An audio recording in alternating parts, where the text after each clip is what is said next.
Hello everyone, my name is Joshua from Apologetics.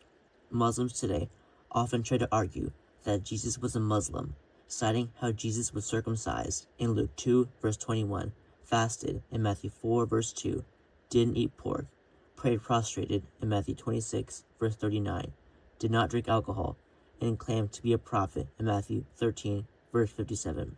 They also claim this because Islam means submission, and Jesus submitted to God in Matthew 26, verse 39.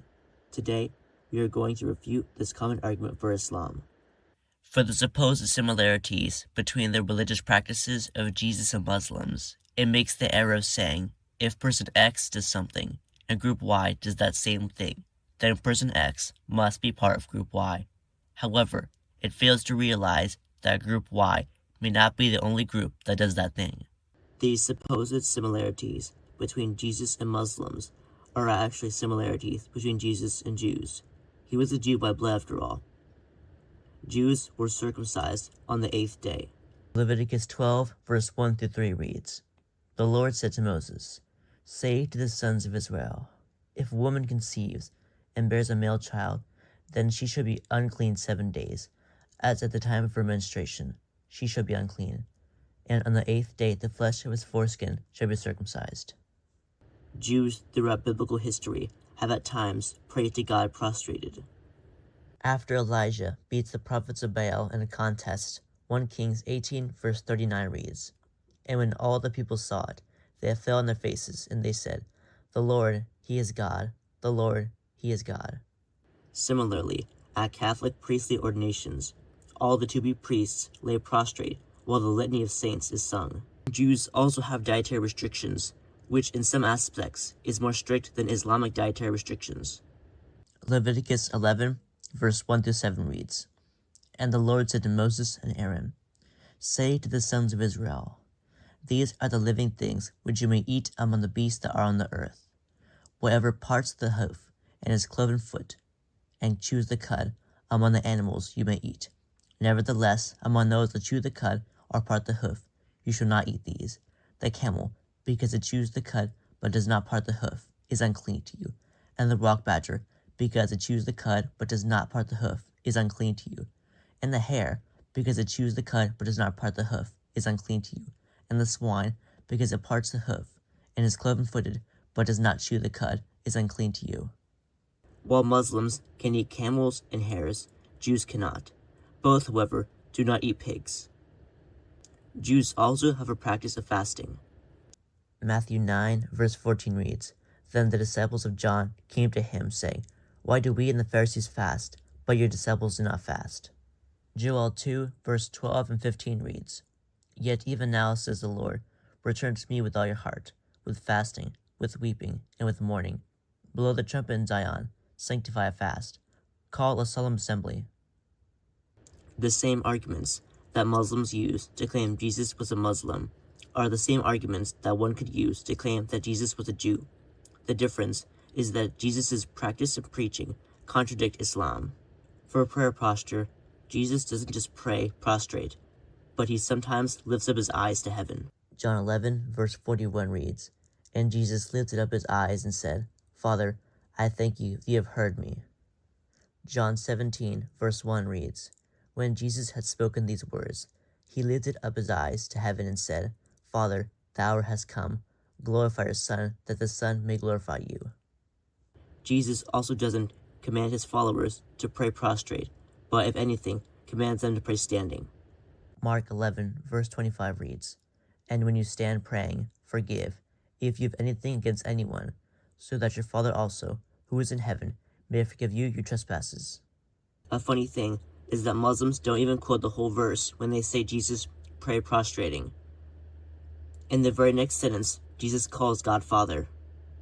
For dietary restrictions, Jesus actually prepares the way for their abolition. Mark 7, verse 15, 18 to 23 reads, "There is nothing outside a man which by going into him can defile him, but the things which come out of a man are what defile him. Do you not see that whatever goes into a man from outside cannot defile him, since it enters not the heart, but his stomach, and so passes on? Thus he declared all foods clean. What comes out of a man is what defiles a man. For from within, out of the heart of man, come evil thoughts, fornication, theft, murder, adultery, coveting, wickedness, deceit, licentiousness, envy, slander, pride, foolishness. All these evil things come from within, and they defile a man. In response to the Pharisees' focus on external cleanliness and ritual purity, Jesus says that what matters is not externals but interiors. While food passes through the digestive system and leaves a man, evil dispositions, thoughts, and actions corrupt the heart from which they proceed. St. Mark spells out the necessary conclusion of this: all foods are clean. About alcohol, alcohol was never condemned in the Bible, but drunkenness, just like how food is okay, but gluttony is a sin. After all, Jesus turns water into wine for the guests of a wedding. John 2, verse 1 through 11 reads, On the third day there was a marriage at Cana in Galilee, and the mother of Jesus was there. Jesus also was invited to the marriage with his disciples. When the wine failed, the mother of Jesus said to him, They have no wine. And Jesus said to her, O woman, what have you to do with me? My hour has not yet come.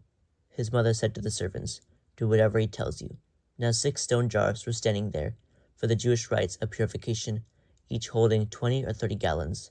Jesus said to them, Fill the jars with water. And they filled them up to the brim. He said to them, Now draw some out, and take it to the steward of the feast. So they took it. When the steward of the feast tasted the water, now become wine, and did not know where it came from, though the servants who had drawn the water knew, the steward of the feast called the bridegroom, and said to him, Every man serves the good wine first, and when men have drunk freely, then the poor wine. But you have kept the good wine until now. This, the first of his signs, Jesus did at Cana in Galilee, and manifested his glory, and his disciples believed in him. If alcohol is inherently sinful, Jesus will be guilty of the sin of scandal, causing others to sin. Jesus speaks of scandal very harshly, saying that, Whoever causes one of these little ones who believe me to sin, it would be better for him to have a great millstone fastened round his neck and to be drowned in the depths of the sea. Also, Jesus himself drank alcohol. Jesus celebrates the Passover with his disciples multiple times, including the Last Supper. At the Passover Seder, 4 cups of wine were drunk in celebration of the Exodus. Mishnah Pesukim 10:1 reads, Even the poorest of Jews should not eat the meal on Passover night until he reclines on his left side, as free and wealthy people recline when they eat. And the distributors of charity should not give a poor person less than 4 cups of wine for the festival meal of Passover night. And this halakha applies even if the poor person is one of the poorest members of society and receives his food from the charity plate. Written between 190 and 230 AD, this Mishnah says that even the poorest of Jews are to drink 4 cups of wine for the Passover. About fasting, Jesus' fasting does not line up with Muslim fasting by a long margin. Firstly, Jesus fasted for 40 days, not for the 30 days of Ramadan. He also didn't eat at all, not just during daylight hours like in Ramadan. Furthermore, Jesus' fasting in the wilderness reveals Jesus to be the new lawgiver, with greater authority than Moses and even the Torah.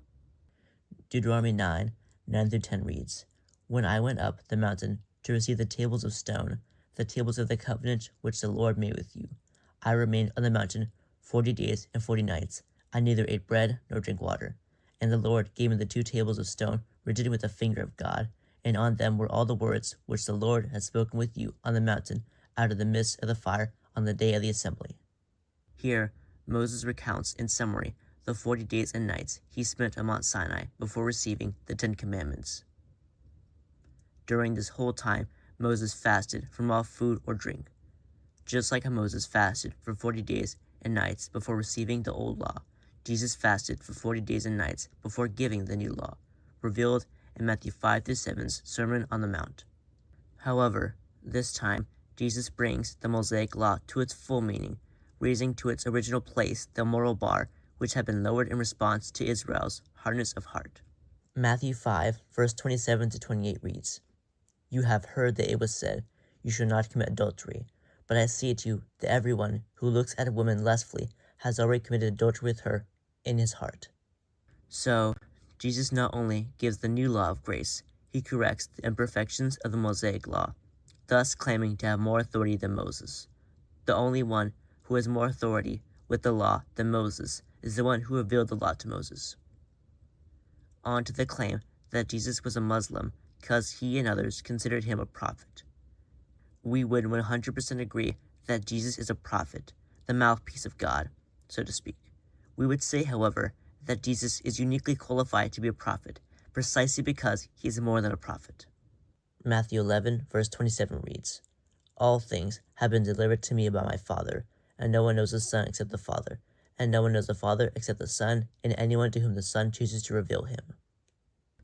Jesus is uniquely qualified to reveal the Father because, being the eternal Word of the Father, he only knows fully the Father, infinitely more than any human prophet.